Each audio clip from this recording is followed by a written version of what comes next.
ever tricked someone into doing your chores for you and made them pay you for the privilege?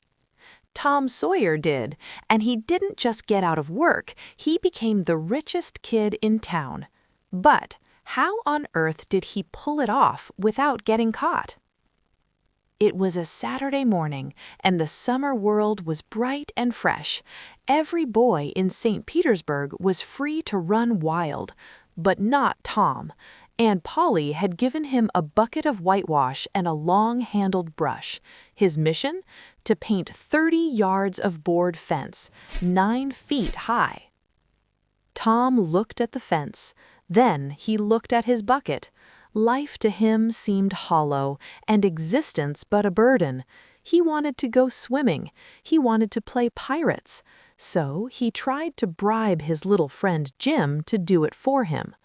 "I'll fetch the water if you whitewash some," Tom bargained. Jim wavered, but Aunt Polly's slipper was a powerful threat, so Jim grabbed his bucket and fled, leaving Tom alone with the fence. Tom's heart sank. In moments, the free boys would come tripping along on all sorts of delicious expeditions, and they would make a world of fun of him for having to work. He searched his pockets. Bits of toys, marbles, trash, nothing valuable enough to buy his freedom. But then, a magnificent, brilliant inspiration burst upon him. Tom took up his brush and went tranquilly to work. Ben Rogers hove in sight presently, the very boy, of all boys, whose ridicule he had been dreading. Ben was eating an apple and giving a long, melodious whoop, impersonating a steamboat. "Hi-yi, you're up a stump, ain't you?" Ben jeered. "You gotta work, hey?" Tom wheeled suddenly and said, "Why, it's you, Ben. I weren't noticing." "I'm going in a swimmin', I am," said Ben. "Don't you wish you could? But of course you'd druther work." Tom looked at him a bit and said, "What do you call work?" "Why, ain't that work?" Tom resumed his whitewashing and answered carelessly, "Well, maybe it is, and maybe it ain't. All I know is it suits Tom Sawyer." Tom swept his brush daintily back and forth, stepped back to note the effect, added a touch here and there, criticized the effect again. Ben was watching every move and getting more and more interested. Finally, Ben said, "Say, Tom, let me whitewash a little." Tom considered, was about to consent, but he altered his mind.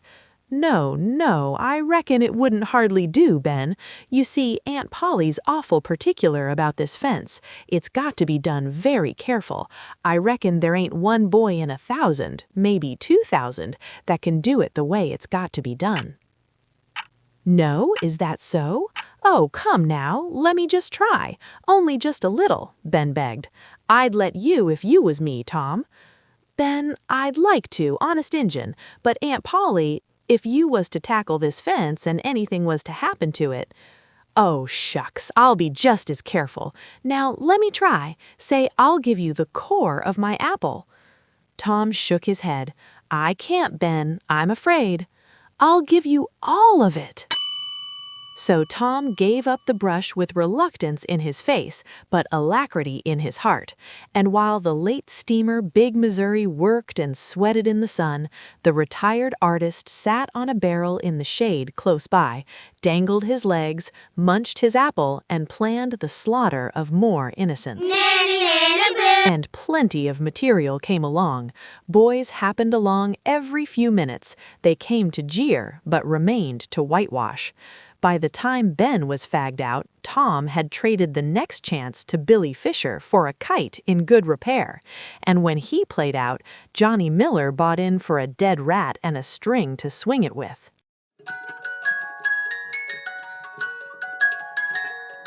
By mid-afternoon, Tom was rolling in wealth.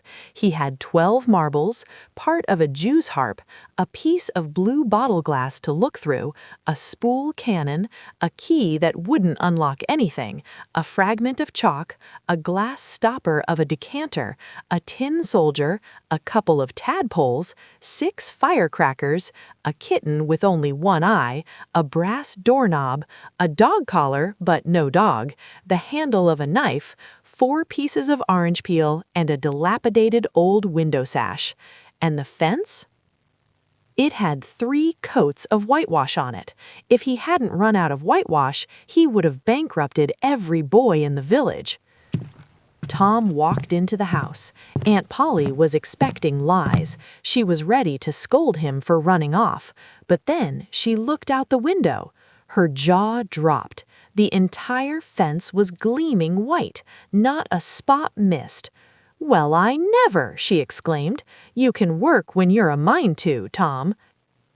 She was so overcome by the splendor of his achievement that she took him into the closet and selected a choice apple and delivered it to him. Tom had won. He had the apple, he had the treasure, and he hadn't done a stroke of work.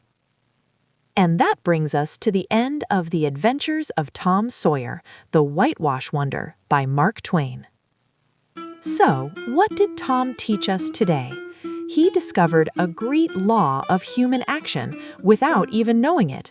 In order to make a man or a boy covet a thing, it is only necessary to make the thing difficult to attain. Work consists of whatever a body is obliged to do, and play consists of whatever a body is not obliged to do. By turning a chore into a rare privilege, Tom showed us that attitude is everything. If you change how you look at a task, you might just change how the whole world looks at it too.